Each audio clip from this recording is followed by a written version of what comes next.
Ahanbamagtada Manipuri Story Collection YouTube channel asingi wari tabiriba listener pumnamakpo taramna okjari. Ngasi sajibugi nongma panba chairauba maitei aikhoigidi chahi hauba numit asina lakpada iramnamda laiba ireisa khudingma yaifaba to oiminarasi. Hauzik Nungsibidrasu hairiba wari sigi makha chatharak patangka pathoksarak lage. Nakan lama romda chile mama pamcha do wari sanai. Pabong si wari solution krasida. Ei makata ningre. Ho phare ichana bu pamdrabnina pabong dikari hairuni. Pabong ichi do kyam kuirage leiba. Kana bunone. Yambung da thabak suna ba leibani hai. Syam gyan tare masu aseng wari dolor silaga khumlei. Kuidri leiba. Ngaglep lam naga amu makha tar isyam do. Nangi hidak kadi suna leiri bro. Suna leiri amata watre. Hidak matam chana chawko. Pabong hidak chabagidi aina kauthokpa yawrasu. Cheduna adum ningsingbir ida. Yam phai jese. Aibu hek pokminaba manawgum khalle. Hoi nangsu patharo. Pabong amuk thoklage. Syam thokre chiglema khongpham hongda lehawi. Adum na leiri ngai karigumba ma khangning ningsinglaglaga man hospital da puruba trolley da karigumba ma thiba hokre wheelchair da phamna mahusani magidi ayuk ngana thokhranga thing hanjilakpa ka hena thenglubasu natte thoina pakhatna de mayam do thabak khra tinjabagini mayam suloina khangi hairing isina gari thauzilagle Malak chabo gate ka dum hanglaga thambani matam chanaga hangaudadi irangni thoktoriba nikna mangol karakpani chinglem bana wheelchair duga leirambada madi ngangakluri nangde ke doriba kada subnation bodo nungaite na swaida leirambani kanana sida putharake ichena tawradongni madu heipado hapet son bani asi masuma khatare chakti charabo chare Ichene ngasidi mathel yam to hobane khobi ge chikpa soidrabane yamungi favorite paneer su yawbane hey ai di saroi lao changasi wheelchair do mali indu na imung changminarakle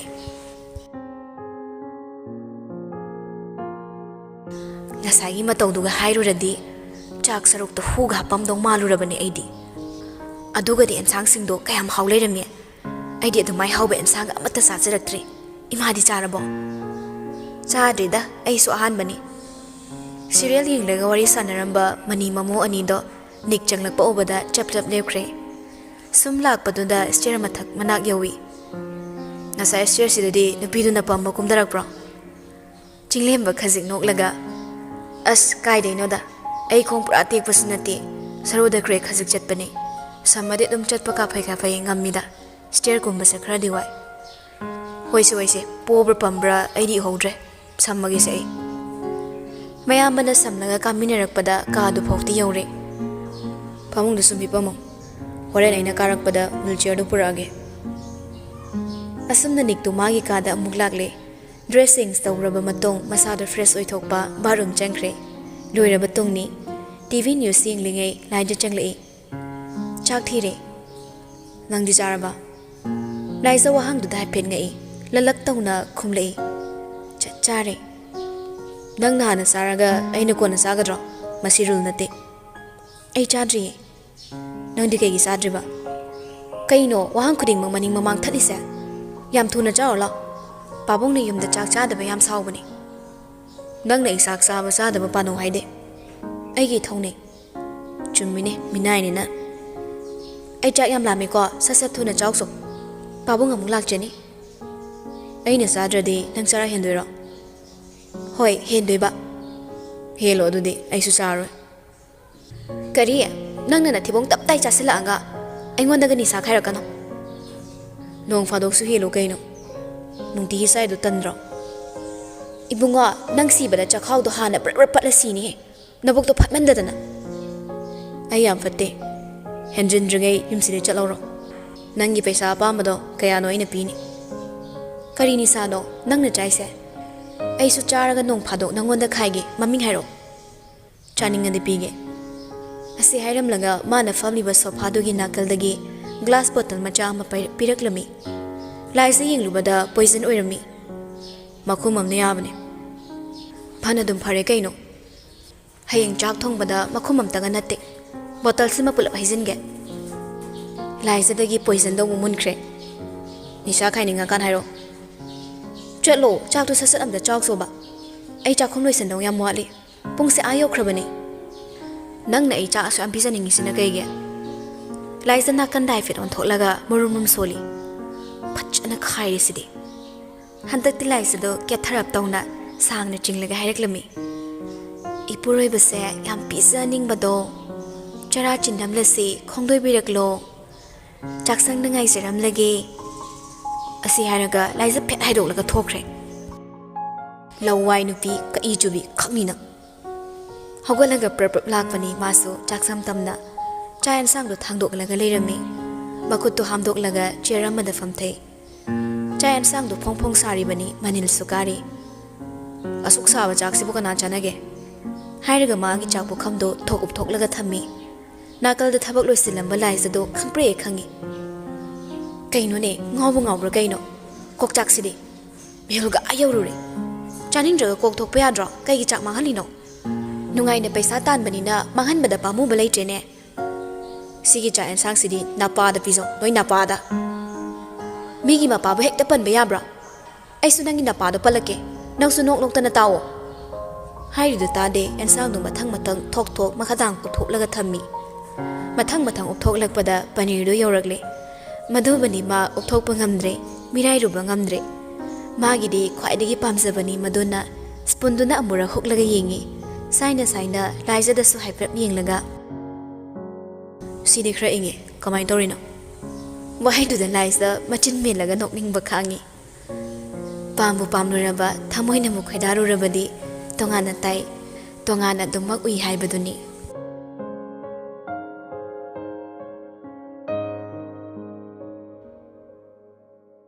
ꯎꯏꯔꯨꯝ ꯀꯨꯐꯦꯠ ꯀꯥꯐꯦꯠ ꯑꯌꯨꯛ ꯍꯧꯒꯠꯂꯛꯄꯗꯨꯗ ꯆꯥꯒꯁꯨ ꯊꯝꯂꯝꯃꯤ꯫ ꯊꯧꯁꯥꯗꯕꯅꯔꯥ ꯊꯣꯏꯅꯒꯗꯤ ꯌꯦꯡꯁꯤꯜꯂꯨꯗ꯭ꯔꯦ꯫ ꯏꯃꯨꯡꯗ ꯃꯥꯅ ꯌꯥꯍꯧ ꯏꯪꯍꯟꯉꯜꯂꯦ ꯂꯩꯔꯝꯕꯅꯤ꯫ ꯑꯗꯨꯕꯨ ꯍꯧꯖꯤꯛꯇꯤ ꯃꯉꯣꯟꯗꯒꯤ ꯍꯦꯟꯕ ꯑꯃ ꯂꯩꯕꯗꯒꯤ ꯍꯦꯛ ꯊꯦꯡꯕ ꯍꯥꯏꯗꯨ ꯇꯥꯔꯕꯅꯤ꯫ ꯐ꯭ꯔꯦꯁ ꯑꯣꯏꯊꯣꯛꯂꯨꯔꯒ ꯐꯃꯨꯡꯗꯨꯗ ꯐꯝꯊꯕꯅꯤ꯫ ꯆꯥꯗꯨ ꯂꯧꯒꯦ ꯍꯦꯛ ꯇꯧꯕꯒ ꯒꯝꯂꯥꯗ ꯌꯥꯎꯔꯤꯕ ꯀꯦꯛꯇꯁ ꯃꯆꯥꯗꯨ ꯎꯔꯛꯏ꯫ ꯒꯨꯗ ꯃꯣꯔꯅꯤꯡ ꯍꯥꯏꯅ ꯊꯥꯕ ꯋꯤꯁ ꯀꯥꯔꯠ ꯑꯃꯁꯨ ꯊꯝꯕꯣꯏ ꯉꯥꯕꯣꯏ ꯇꯧꯔꯤ꯫ ꯋꯥꯊꯤ ꯋꯥꯔꯦꯝ ꯍꯥꯏꯔꯒ ꯄꯨꯔꯛꯂꯒ ꯀꯦꯛꯇꯁꯇꯨꯕꯨ ꯗꯁꯕꯤꯟꯗꯨꯗ ꯍꯥꯞꯆꯤꯜꯂꯤ꯫ ꯆꯥ ꯀꯞꯇꯣ ꯄꯥꯏꯅ ꯕꯦꯜꯀꯅꯤꯗ ꯊꯣꯔꯛꯄꯅꯤ꯫ ꯔꯦꯂꯤꯡꯗꯨꯗ ꯉꯥꯔꯒ ꯂꯦꯞꯇꯨꯅ ꯃꯥꯒꯤ ꯐꯣꯟꯗꯨꯗ ꯃꯦꯁꯦꯖ ꯑꯃꯗꯤ ꯑꯇꯩ ꯑꯇꯣꯞꯄ ꯅꯣꯇꯤꯐꯤꯀꯦꯁꯟꯁꯤꯡꯗꯨꯕꯨ ꯆꯦꯛ ꯇꯧꯔꯤ꯫ ꯌꯦꯡꯅ ꯑꯃꯨꯛꯁꯨ ꯆꯥꯗꯨ ꯊꯛꯂꯤ꯫ ꯐꯣꯟꯗꯨ ꯄꯣꯀꯦꯠꯇ ꯍꯥꯞꯆꯤꯟꯈ꯭ꯔꯒ ꯆꯥꯗꯣ ꯑꯃꯨꯛ ꯁꯤꯞ ꯑꯃ ꯆꯤꯡꯂꯒ ꯌꯦꯡꯊꯣꯔꯛꯄꯅꯤ꯫ ꯃꯗꯨꯗꯁꯨ ꯅꯥꯀꯜꯗ ꯀꯦꯛꯇꯁ ꯃꯆꯥ ꯑꯃꯅꯤ ꯂꯩꯔꯝꯃꯤ꯫ ꯃꯗꯨ ꯎꯕꯗ ꯏ ꯍꯦꯟꯅ ꯀꯥꯈ꯭ꯔꯦ꯫ ꯊꯦꯡꯊꯕ ꯇꯧꯗ ꯃꯈꯥꯗ ꯊꯨꯅ ꯀꯨꯝꯂꯛꯏ꯫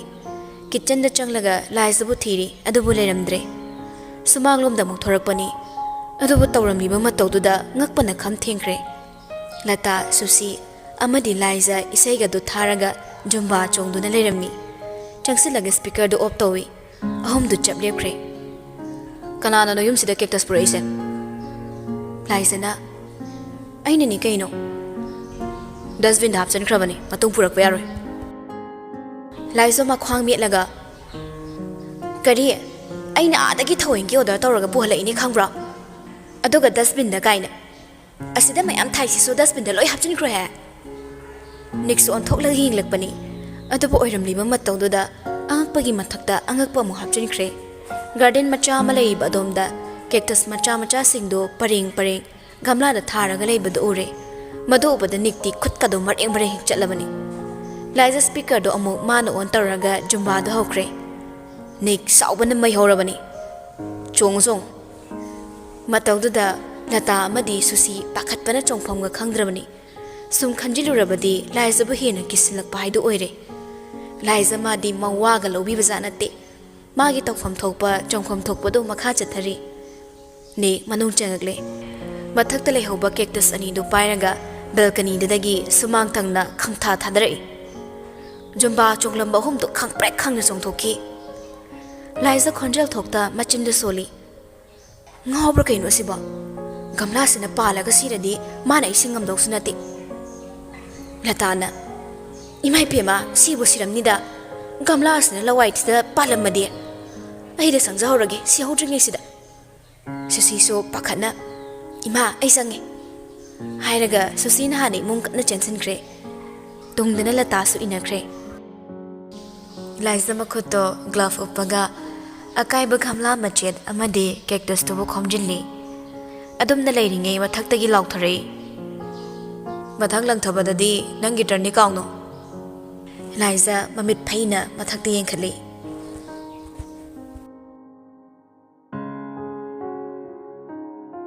number type tawbadi fana kuirabani adubo hek tawsan basungamda khanjana na lei tawsira tawroisira ani gi khanjana baduni adubo kona thangda warif ama laukhre karamba warif tawragi haibo sida warif takre ring di chatli adubo pairaklamde number khangdabana soiramba yai anirakti surabani tawribado mabu thabak chilla salane pungdo mo yengi nipan makhai cha ensang thongba matamni paira oini he chinglemba malem sida khwaidagi laklei taba mi se nang oiramgani burum solinge call back toksilakpaduda ingangak poi thakat poi satekda paikhali hello nupi magi khonjelna kana oirabano aine ai nupi dong hak tumile wakhal khali bazani wrong number oiramgani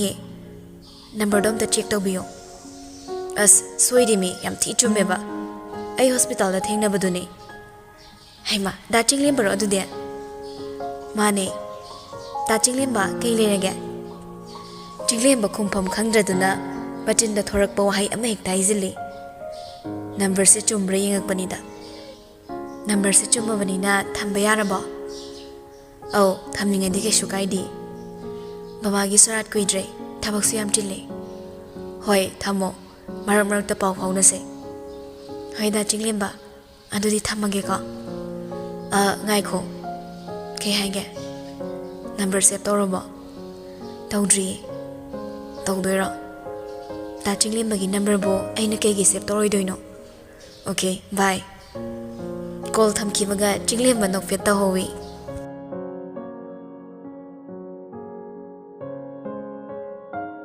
Sunday already yaba sangare adune ninga wakal khallaga nungdang waram sangbe sangni nataba sangbe yaiba kai leirage ngasi bo arubo wari ga leibra yare tham ai ke mai zaroi nungai kidreda wa dudi sasat haibana fatro khangbi dong mina su khangbi dre tumdaba mi hodok paluye da ai ngasi di khangi ado warong mana nganglakpa magi lusi gi wahai duda khongu mari kirambado leplaga masado non khalakle hairose ke hai gi haibano ngasi kari numin o phawning singdraba natro ngasi se khangni ningsinglaklaga mamit to isili taplam nairi bakhut namado marai baga thamlaga ai na soirine adudi sorry saudi sauramani yamdi saukhinui yare ai keisu sauzadi ningsingrasu kem kaide happy birthday thamage adudi horen unaba yaba natro unadrasu yare nangi thabak to dum tokzaro madu chatnaba yaroida karam flavor pamge ke order tawkhrage tawranu yare aina hana tawkhre horen la on haige tawbane thabak sanginga sangdega adum tawle hoise ai soidena laage yare ko ado kainom ta haige yada basu yaroi ke haige haibano nahan gi nupi noi da leibado ma supuro lusi nangi wakhalo yam lale ma boina kamai purak toino kai kai gi adubo ma su yohan ba pami lusi madu nungai roida natti ma bu kamai na ina gari da hapak toino ba wadu ngang na onthorak pada laisa lep tuna leirami laibak na thiri so ngasai makai loud speaker thaba maramda bakhoi ani na sana khriba wari pomna makta horabani laisa nik na leiri ba domda khongkap khra changsilaklaga khonjel du kantak nai re lucy ai la Wado loitringi nikna koldo fatkai. Hey, chathoe, chayet na visidi. Yet kaponi. Thawam da yadi. Joksin dana ta do yitole. Laisa nikkadi yingda. Nakalom da khazik on thoklaga. Makut na phone saraga manada napi. Nupi koi ni de khangba. Nupi ki birthday phone ningsing da bagi. Ningsing na ba tablet ta. Am to order tawzage. Jumme. Kau kinu 650 do. Strip manga mukta lawzage. Niki kai boy wanga do kaya ngang thoraktre. Thokre yare. Horen ki birthday chatna ba dress khalo ki kya? Hey, nang yaw ba yare ko? Harau isai ga ngang laga thokre. Som da nik di khoirang khoi saung da bana tawfom khangau da na lehuri.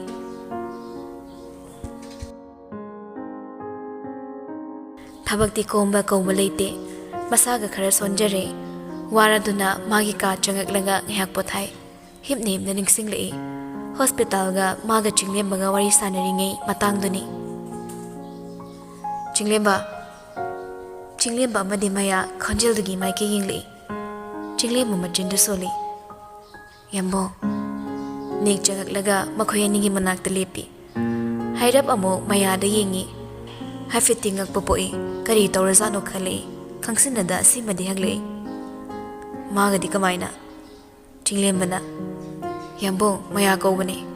Matom da kapalay rambadai nungai tadana ngaya wari sanarambane. Maya so kangsin da basai. Kari shu hairaktre. Kiro manik di yingi. Amuk chinglemba da su yingi. Ibema Maya masado ikang-kangi. Mit pang na tumu bahay duni. Ngayak ti wakalam mada tawrubana. Gyan manglaga chap manarure. Ima kaya hage. Kaidoragi nangbo. Amuk nasado ngamdrabro. Nasado ngamdragadi pamung di iriyan na hiplaga layba yadro. Ima ay kayso daw di. Ngahak sumpa tharamane. Isa nungay tabaso am talayte. Sorat se lui bagane ay khoyi khongangi yum dalasi. Ima icha ren ki paisa hunba ngamlak tabasu yai. Yai ima. Ay so haningi. Sida layning papoktre. Moy so ay gimising se. Yam patte. Hairaga maya khonjal do tanik laurambadagi kablakle. Mama oibiduso machabu themzinbi.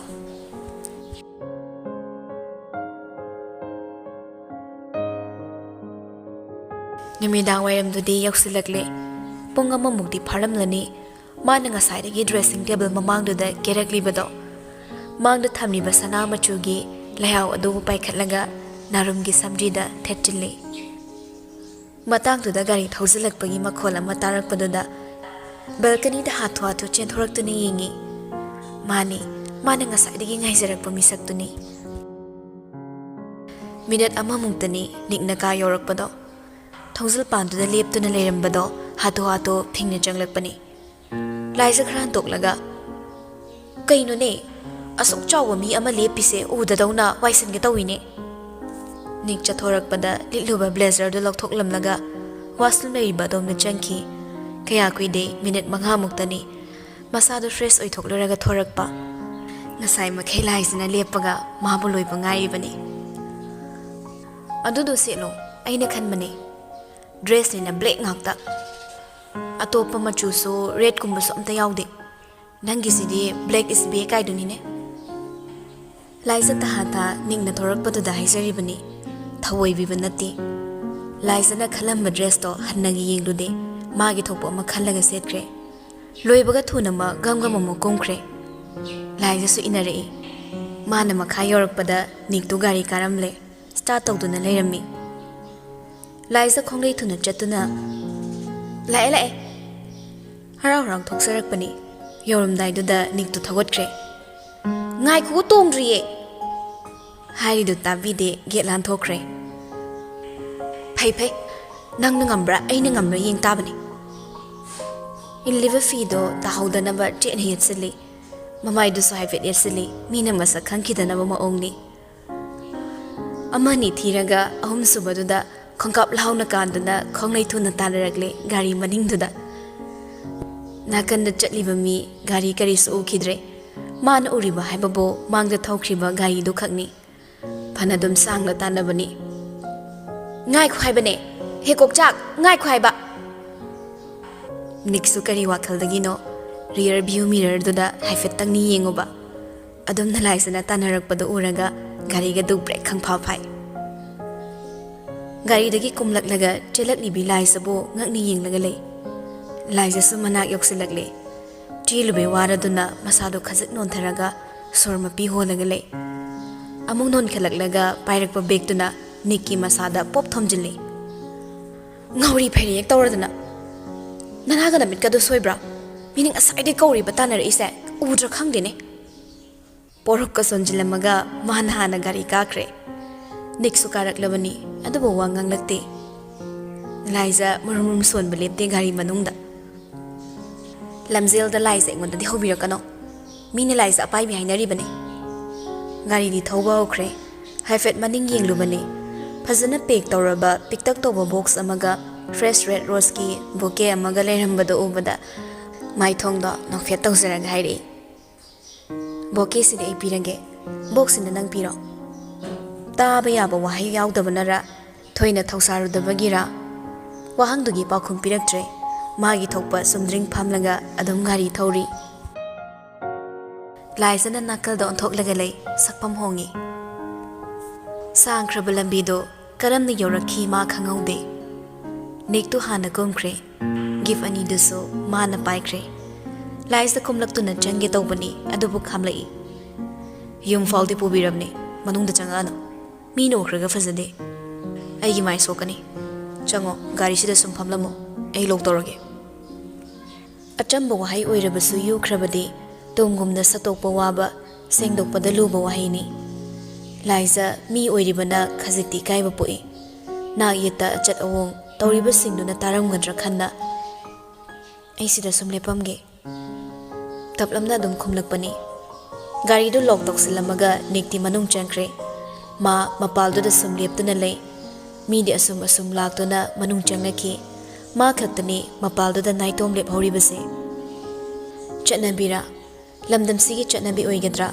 ꯅꯨꯄꯤ ꯐꯖꯕ ꯑꯃ ꯎꯕ ꯌꯥꯗꯦ ꯂꯝꯍꯦꯟꯕ ꯈꯣꯏꯃꯨ ꯈꯔꯗꯤ ꯍꯦꯛꯇ ꯄꯥꯏꯁꯤꯜꯂꯛꯂꯒ ꯉꯔꯪ ꯉꯔꯪ ꯉꯪꯕ ꯍꯧꯔꯛꯂꯦ ꯅꯨꯄꯥ ꯑꯅꯤ ꯑꯍꯨꯝ ꯆꯪꯁꯤꯜꯂꯛꯂꯤꯕꯗꯣ ꯂꯥꯏꯖ ꯊꯣꯏꯅ ꯍꯦꯟꯅ ꯈꯟꯖꯤꯜꯂꯨꯗꯦ ꯕꯔꯊꯗꯦ ꯄꯥꯔꯇꯤ ꯌꯥꯎꯕ ꯂꯥꯛꯄ ꯑꯣꯏꯔꯝꯒꯅꯤ ꯈꯜꯂꯤ ꯅꯨꯄꯥ ꯑꯃ ꯃꯥꯏ ꯃꯅꯥꯛ ꯆꯪꯂꯛꯂꯒ ꯂꯦꯞꯇꯨꯅ ꯍꯥꯏꯔꯛꯏ ꯆꯪꯈꯤꯔꯣꯏꯗ꯭ꯔꯣ ꯂꯥꯏꯖ ꯅꯨꯄꯥꯗꯨꯗ ꯌꯦꯡꯂꯒ ꯒꯦꯠ ꯈꯪꯗ꯭ꯔꯕꯣ ꯇꯨ ꯁꯤꯒꯤ ꯒꯦꯠꯁꯤꯗ ꯆꯪꯉꯣ ꯃꯤ ꯃꯌꯥꯝ ꯂꯩꯕꯅꯦ ꯃꯈꯨꯠꯀꯗꯣ ꯊꯤꯟꯗꯨꯅ ꯇꯥꯛꯂꯤ ꯃꯃꯥꯟꯅꯕ ꯑꯃꯅ ꯃꯇꯦꯡ ꯑꯃꯨꯛ ꯄꯥꯡꯁꯤꯜꯂꯛꯏ ꯆꯪꯗꯣ ꯑꯣꯏꯔꯗꯤ ꯄꯨꯟꯅ ꯆꯪꯃꯤꯟꯅꯈ꯭ꯔꯁꯤ ꯍꯥꯏ ꯋꯥꯅꯤꯗ ꯅꯠꯇ꯭ꯔꯣ ꯚꯥꯏ ꯃꯥꯅꯦ ꯃꯣꯏꯒꯤ ꯎꯁꯤꯠꯇꯕ ꯃꯑꯣꯡꯗꯨꯗ ꯂꯥꯏꯖ ꯁꯥꯎꯅꯤꯡꯕꯅꯗꯤ ꯂꯣꯏꯔꯕꯅꯤ ꯑꯗꯨꯕꯨ ꯃꯥꯟꯅꯔꯨꯗ꯭ꯔꯦ ꯃꯤꯃꯥꯟꯅꯗꯕꯅꯤ ꯈꯟꯗꯣꯛꯂꯦ ꯅꯪꯒꯤ ꯂꯩꯍꯥꯎꯗꯨꯗꯤ ꯌꯥꯝ ꯐꯖꯩ ꯑꯩ ꯂꯧꯖꯔꯒꯦ ꯍꯥꯏꯔꯒ ꯅꯨꯄꯥꯗꯣ ꯊꯋꯣꯏ ꯎꯁꯤꯠꯇꯕꯒꯨꯝ ꯂꯥꯏꯖꯒꯤ ꯁꯝꯖꯤꯗ ꯊꯦꯠꯂꯤꯕ ꯂꯩꯍꯥꯎꯗꯨꯕꯨ ꯍꯦꯛꯇ ꯂꯥꯝꯒꯤ ꯍꯣꯠꯅꯔꯛꯄꯗꯨꯗꯗꯤ ꯈꯪꯍꯧꯗꯦ ꯑꯁꯥꯎꯕ ꯄꯨꯝꯕꯒꯤ ꯈꯨꯗꯝ ꯑꯣꯏꯅ ꯁꯥꯐꯨ ꯀꯟꯅ ꯅꯨꯄꯥꯗꯨꯒꯤ ꯈꯖꯥꯏꯗꯨꯗ ꯈꯨꯄꯥꯛꯅ ꯑꯃꯨꯛꯇꯤ ꯊꯥꯈ꯭ꯔꯦ ꯂꯩꯍꯥꯎꯗꯨꯗ ꯍꯥꯏꯐꯦꯠ ꯈꯦꯠꯈꯤꯕꯅ ꯂꯩꯍꯥꯎꯗꯣ ꯂꯩꯃꯥꯏꯗ ꯀꯦꯟꯈ꯭ꯔꯦ ꯂꯥꯏꯖ ꯃꯐꯝꯗꯨ ꯊꯥꯗꯣꯛꯂꯒ ꯃꯈꯣꯡꯅ ꯊꯣꯔꯛꯂꯦ ꯑꯗꯥꯏꯗ ꯆꯦꯜꯂꯤꯕ ꯑꯣꯇꯣ ꯑꯃ ꯇꯣꯡꯂꯒ ꯍꯜꯂꯛꯏ ꯅꯨꯄꯥꯗꯣ ꯃꯈꯖꯥꯏ ꯅꯥꯜꯂꯒ ꯂꯩꯍꯧꯏ ꯅꯥꯕ꯭ꯔꯣ ꯚꯥꯏ ꯅꯥꯗꯦꯗ ꯆꯤꯡ ꯂꯥꯎꯏ ꯑꯗꯨꯗꯤ ꯇꯟꯗꯟꯁꯨ ꯄꯥꯏꯔꯝꯒꯅꯤꯕꯣ ꯑꯀꯣꯏꯕꯗ ꯄꯥꯏꯔꯤꯁꯦ ꯊꯋꯥꯟꯃꯤꯆꯥꯛ ꯅꯠꯇꯕ꯭ꯔꯣ ꯅꯨꯡꯊꯤꯜꯁꯤꯗꯕꯨ ꯀꯥꯏꯗꯦ ꯊꯋꯥꯟꯃꯤꯆꯥꯛꯅꯣ ꯇꯟꯗꯟ ꯍꯥꯏꯗꯣ ꯑꯗꯨꯅꯤ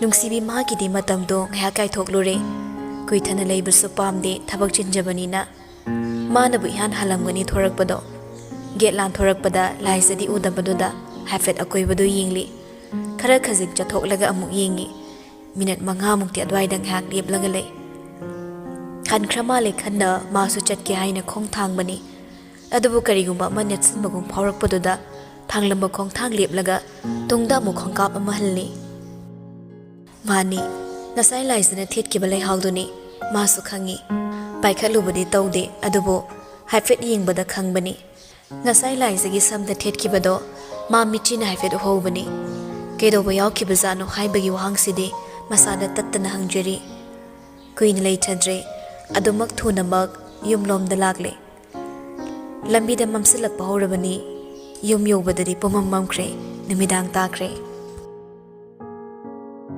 gari thausilakpani sumang mayaiduda amuk khangkham he khami thonalwi glass to haitharaga yenglakpada ingangai matawdobada mabung aside angakpagi angakpa ngakto oihankre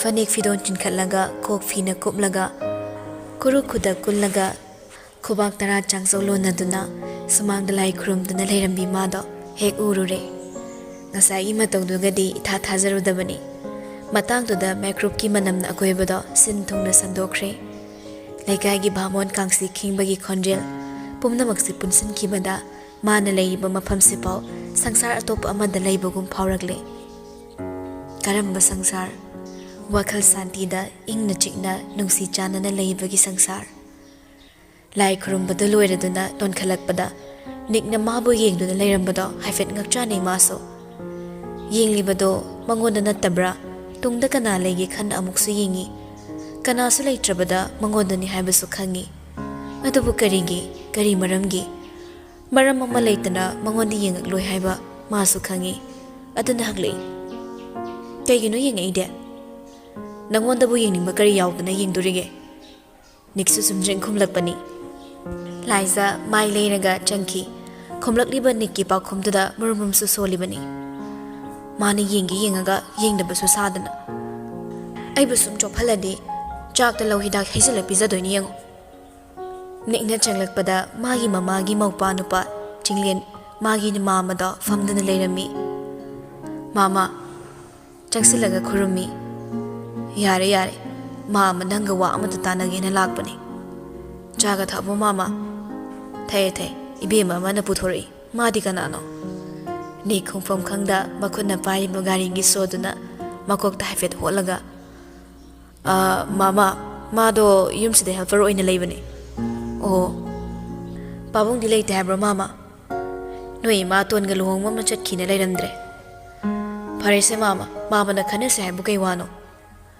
mama se paisa khara darkar oiba ada loan oina lausirana khanba kayam yamba senfam no mama loan amuk lawdu saro mama gi bo engonde lawrsu yani ai babung ga su tanarange hana dagine ichaga ibaigana mateng yam panglaga lai handakti loan khara lawraga mama gi poultry farm ado khara hena chawthoksirana khalliba adudi afaba wani na mama thintagumse paisa do ai thadazarage khangdreda nang mama se kita phagat bahai do ko leite do hek phagat padane hek ta thintaba malakpa kaishu khaluranu se mama sel do hayeng ai thinjarage hoji case oina ni nungai roi ho ichana phani do mama su yare ini di kam dawre anai yawde ko yawde da nang di thabak phasana chathari banatro hoi mama farm dong gi di khoi ta song nu paire showroom hotel atai nei na paire ngai khone nang gi handak ti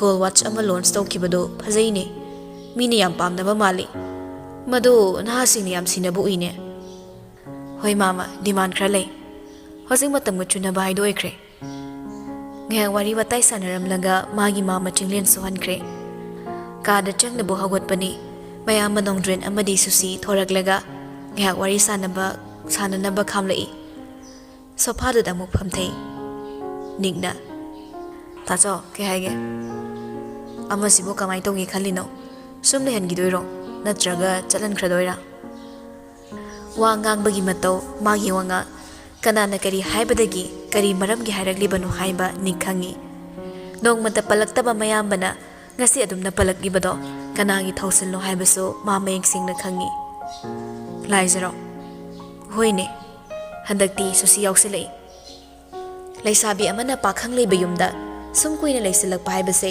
phajaba wasu natedo madugi mathakta laikai gi su machin akhwena mien bangamlugadaba natte khitada chang ta hodoribani inai bungo mana nei mangsa ba yaroine iteima mi gi wakhal haidunida kanana khangba horen jetkhini haying mu jetkhini hangchit amulak puso magi apambada sum ta holes hairo laisabi mana leini mafamda leibe hekta yagadro iteima bo masi minai ni haidaine minai bu laisabi mau amu khaikidro chamanandro laisabi wegera mau wegera minai isri minai ne ꯃꯥꯅꯕꯨ ꯆꯠꯈ꯭ꯔꯁꯨ ꯑꯃꯨꯛ ꯍꯜꯂꯛꯑꯁꯨ ꯀꯩꯗꯕꯨ ꯈꯦꯠꯅꯔꯤꯒꯦ? ꯅꯥꯀꯜ ꯁꯪꯆꯦꯞ ꯊꯥꯔꯒ ꯌꯩꯔꯒ ꯉꯥꯛꯂꯛꯄ ꯃꯅꯥꯎꯒꯤ ꯋꯥꯍꯩꯗ sushi ꯈꯖꯤ ꯏꯀꯥꯏꯕꯁꯨ ꯄꯣꯛꯏ, ꯁꯥꯎꯅꯤꯡꯕꯁꯨ ꯄꯣꯛꯇꯕ ꯅꯠꯇꯦ꯫ ꯃꯔꯛꯇꯨꯗ ꯍꯥ ꯑꯣꯏꯔꯤꯕꯗꯣ ꯅꯣꯡꯗ꯭ꯔꯦꯟ ꯇꯨꯃꯤꯟ ꯂꯩ꯫ ꯃꯌꯥꯝ ꯆꯥꯛ ꯊꯤꯔꯦ, ꯆꯥꯊꯣꯛꯄꯤꯔꯁꯦ꯫ ꯂꯥꯏꯖꯅ ꯇꯨꯡꯂꯣꯝꯗꯒꯤ ꯍꯥꯏꯔꯛꯄꯗ ꯁꯨꯁꯤꯗꯤ ꯃꯔꯥ ꯂꯩꯔꯕꯤ ꯑꯃꯒꯨꯝ ꯈꯪꯄ꯭ꯔꯦꯛ ꯈꯪꯉꯤ꯫ ꯃꯔꯛꯇꯨꯗ ꯐꯝꯂꯝꯕꯅꯤ ꯍꯧꯒꯠꯂꯒ ꯃꯥꯒꯤ ꯀꯥ ꯇꯝꯅ ꯀꯥꯈ꯭ꯔꯦ꯫ ꯂꯥꯏꯖ ꯍꯥꯏꯐꯦꯠꯇꯤ ꯌꯦꯡꯍꯧꯏ꯫ ꯏꯆꯦꯒ ꯏꯇꯩꯒꯗꯤ ꯆꯥꯔꯗ꯭ꯔꯥ? ꯅꯣꯡꯗ꯭ꯔꯦꯟꯅ ꯆꯠꯂꯣ ꯆꯠꯂꯣ ꯂꯣꯏꯁꯤꯜꯂꯝꯃꯣ꯫ ꯇꯨꯁꯣꯟꯅꯅ ꯂꯥꯏꯖꯗꯣ ꯆꯥꯛꯈꯨꯝꯗ ꯑꯃꯨꯛ ꯆꯪꯈ꯭ꯔꯦ꯫ ꯏꯃꯨꯡꯒꯤ ꯃꯤꯁꯤꯡ ꯂꯣꯏꯅ ꯆꯥꯛ ꯇꯣꯛꯅꯈ꯭ꯔꯕꯅꯤ꯫ ꯍꯧꯖꯤꯛ ꯅꯤꯛ ꯃꯇꯣꯝꯇ ꯉꯥꯏꯍꯧꯔꯕꯅꯤ ꯆꯥꯗ꯭ꯔꯤꯕ꯫ ꯂꯥꯏꯖꯅ ꯀꯥꯗ ꯆꯪꯂꯛꯄꯗ ꯅꯤꯛꯇꯣ ꯍꯤꯛꯇꯨꯅ ꯂꯩꯔꯝꯃꯤ꯫ ꯂꯥꯞꯇꯛ ꯂꯦꯞꯂꯒ ꯆꯥꯛꯁꯦ ꯀꯃꯥꯏꯅ ꯇꯧꯗꯣꯏꯅꯣ? ꯅꯤꯛ ꯈꯨꯝꯂꯛꯇꯦ꯫ ꯂꯥꯏꯖꯗꯣ ꯍꯥꯏꯐꯦꯠꯇꯤ ꯈꯧꯇꯛ ꯆꯥꯔꯤꯕꯅꯤ, ꯀꯤꯁꯨ ꯀꯤꯔꯤꯕꯅꯤ, ꯀꯤꯁꯤꯟꯅꯗ꯭ꯔꯤꯕꯅꯤ ꯑꯃꯨꯛ ꯍꯟꯅ ꯀꯧꯔꯛꯏ꯫ ꯀꯣꯛꯆꯥꯛ, ꯇꯥꯕ꯭ꯔꯣ ꯀꯣꯛꯆꯥꯛ?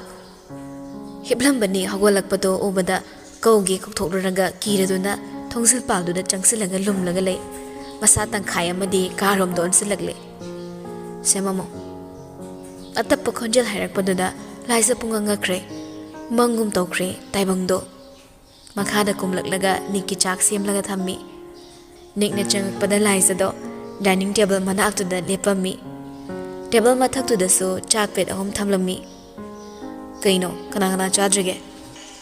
ꯅꯪ ꯆꯥꯗ꯭ꯔꯤꯗꯨꯗꯤ? ꯅꯤꯛ ꯄ꯭ꯂꯦꯠ ꯑꯃ ꯄꯥꯏꯒꯦ ꯇꯧꯕꯒ ꯉꯥꯏꯈꯣ ꯉꯥꯏꯈꯣ, ꯑꯩ ꯑꯦꯛꯁꯄ꯭ꯂꯦꯟ ꯇꯧꯈꯤꯒꯦ꯫ ꯁꯤꯁꯤꯅ ꯆꯥꯛ ꯐꯣꯡ ꯐꯣꯡ ꯁꯥꯕ ꯍꯣꯠ ꯔꯥꯏꯁ꯫ ꯑꯩꯅ ꯍꯦꯟꯅ ꯁꯥꯅꯕ ꯑꯚꯟꯗ ꯑꯃꯨꯛ ꯁꯥꯍꯟꯕꯅꯤ꯫ ꯁꯤꯅ ꯅꯣꯔꯃꯦꯜ ꯑꯣꯏꯅ ꯁꯥꯕ ꯃꯣꯗꯔꯦꯠ ꯔꯥꯏꯁ꯫ ꯑꯗꯨꯒ ꯂꯥꯁꯀꯤꯁꯤꯅ ꯐ꯭ꯔꯤꯖꯇ ꯊꯝꯕ ꯏꯪ ꯏꯪ ꯂꯥꯎꯕ ꯑꯥꯏꯁ ꯔꯥꯏꯁꯅꯤ꯫ ꯃꯃꯤꯡꯁꯦ ꯐꯖꯗ꯭ꯔꯥ? ꯑꯩꯅ ꯊꯣꯜꯂꯤꯅꯤ꯫